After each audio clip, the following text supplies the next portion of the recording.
एक आतंकी हमला जिसने खूबसूरतवादियों को खून से रंग दिया। एक हमला जिसने दो परमाणु ताकतों वाले पड़ोसी देशों को जंग के मुहाने पर ला खड़ा किया। आज हम उसी घटना की पड़ताल करेंगे जिसने पूरे दक्षिण एशिया को हिलाकर रख दिया था। जी हाँ, आज वही तारीख है 22 अप्रैल 2025। एक ऐसा दिन जो कश्मीर की जन्नत जैसी वादियों के इतिहास में एक काले दिन के तौर पर हमेशा के लिए दर्ज हो गया। इस हमले ने न सिर्फ बेगुनाहों की जानें लीं, बल्कि एक ऐसे अंतर्राष्ट्रीय संकट को जन्म दिया जिसकी आग में पूरा इलाका झुलस सकता था।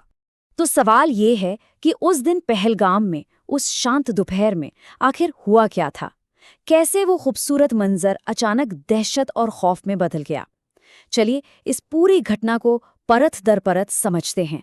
तो सबसे पहले चलिए सीधे चलते हैं उस जगह पर जहां ये सब शुरू हुआ, पहलगाम की मशहूर बैसरन घाटी में, जिसे लोग मिनी स्विट्जरलैंड के नाम से भी जानते हैं। देखिए ये हमला कितनी प्लानिंग के साथ किया गया था। दोपहर के लगभग 1 बजे का वक्त था। टूरिस्ट घाटी की खूबसूरती का मजा ले रहे थे और तभी AK-47 और M4 कार्बाइन जैसे खतरनाक हथियारों से लैस आतंकवादी वहां घुस आते हैं। उन्होंने घाटी के 2 गेटों का इस्तेमाल कर लोगों को एक जगह पर घेर लिया और फिर उन्होंने लोगों को उनके धर्म के आधार पर अलग करना शुरू किया। करीब 2:45 बजे गोलियों की तड़तड़ाहट से पूरी घाटी गूंज उठी। एक चश्मदीद का ये बयान सुनकर ही रोंगटे खड़े हो जाते हैं। हमलावरों ने पुरुषों को अलग करके सीधा सवाल पूछा और जो लोग अपनी पहचान नहीं बता पाए उन्हें इस्लामी कलमा पढ़ने को कहा गया। मतलब साफ था, ये कोई अंधाधुंध गोलीबारी नहीं थी, ये एक चुन चुनकर किया गया नरसंहार था। अब सवाल ये था कि आखिर ये लोग थे कौन? तो देखिए, इस हमले की जिम्मेदारी शुरू में द रेजिस्टेंस फ्रंट यानी TRF ने ली थी। TRF को लश्कर-ए-तैयबा का ही एक प्रॉक्सी संगठन माना जाता है। उन्होंने अपने बयान में कहा कि ये हमला कश्मीर में बाहर के लोगों को बसाने की नीति के खिलाफ है। लेकिन जैसे ही दुनिया भर से दबाव पड़ना शुरू हुआ, TRF अपने ही दावे से पलट गया। अब बात करते हैं इस हमले के सबसे दर्दनाक पहलू की, इसका इंसानी नुकसान। ये सिर्फ आंकड़े नहीं हैं, ये उन जिंदगियों की कहानियां हैं जो उस दिन पलक झपकते ही खत्म हो गईं। इस हमले में कुल 26 बेगुनाह लोग मारे गए। सोचिए, 26 जिंदगियां, 26 परिवार जो हमेशा के लिए उजड़ गए।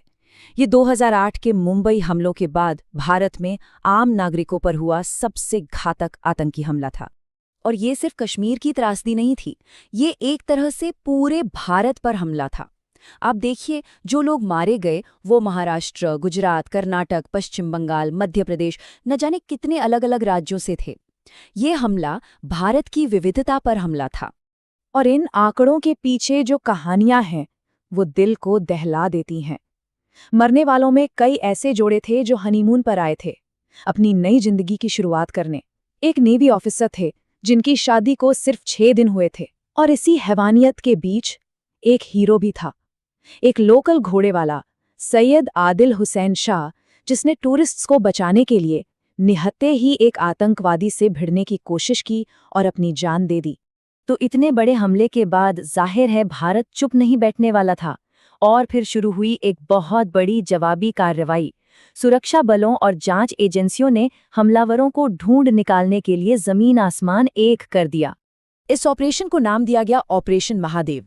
एक बड़ा जॉइंट सर्च ऑपरेशन लॉन्च हुआ। जल्द ही केस NIA के पास चला गया और एक बड़ा ब्रेक थ्रू तब मिला जब एक हुआवेई सैटेलाइट फोन को ट्रैक किया गया, जिससे आतंकवादियों की लोकेशन हरवान के जंगलों में मिली। और आखिरकार 28 जुलाई को एक कामयाब ऑपरेशन में 3 हमलावरों को मार गिराया गया। लेकिन सवाल ये था कि इन हमलावरों का कनेक्शन पाकिस्तान से कैसे साबित हुआ। देखिए, ऑपरेशन के बाद मौके से वही हथियार मिले जो हमले में इस्तेमाल हुए थे, पर सबसे बड़े सबूत थे पाकिस्तान चुनाव आयोग की वोटर ID स्लिप्स और पाकिस्तान में बनी चॉकलेट्स। हालांकि पाकिस्तान ने इन दावों को खारिज कर दिया और कहा कि वो ऐसे वोटर ID कार्ड जारी नहीं करते। इन सबूतों ने दोनों देशों के बीच तनाव को और ज्यादा भड़का दिया।